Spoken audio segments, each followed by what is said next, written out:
hər şey ki səni Allaha yaxınlaşdıran cürə etmirsən, elə o dünyadır. Amma indi bir insan canamazını gözəl şəkildə düzəldir. Görürsən ki, gözəl canamaz alır.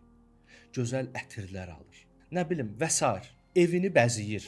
Evinə yaxşı-yaxşı şeylər alır. Baxsın ürəyinə. Görsün bunları Allaha yaxınlaşmaq üçün edir, yoxsa mənim evim qəşəng olsun, filan olsun, bunun üçün eləyir. Bərbəzək üçün eləyir. Başqalarına özünü göstərmək üçün eləyir. Nəfsini tətmin etmək üçün eləyir. Bir dənə baxsın bunlara. Bir nəfər ailə qurur, evlənir. Baxsın hansı niyyətlə evlənir.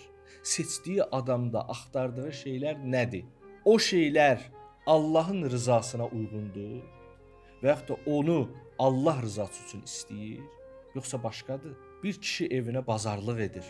Görəsən kişidir, evinə bazarlıq etməlidir. Başqa kim edəcək ki, bu niyyətlə eləyir, yoxsa Allahı ilə danışaraq, Allahına çatmaq üçün, Allahına bir qulluq göstərərək ki, ilahi, onlar sənin bəndələrindir. Məni də onların üzərində hökmdar qərar vermisən, hökmran qərar vermisən.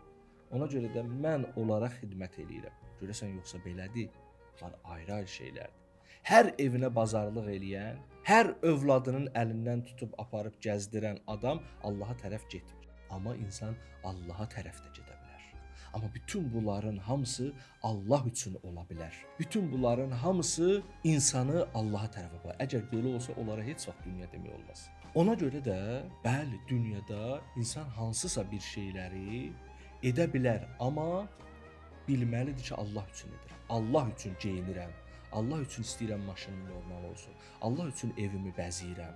Allah üçün istəyirəm bunlar belə olsun. Əlbəttə yalandan da çox da eləmək olmaz. Çünki hamısını Allah biləcək. Həm də ki, Allah bilməmişdən də əvvəl özün sənə elədiyini eləyir. Bəziləri ifrat eləyirlər. İstəyir geyimdə, keçimdə, evdə, falanda. Dildə deməklə deyil ki, Allah üçün. Gərək cürəliyin olsun. Doğrudan da sən onu Allah üçün etmiş olasan. Dildə deməklə deyil. Allah bilir heç, o sənə o təsiri verməyəcək.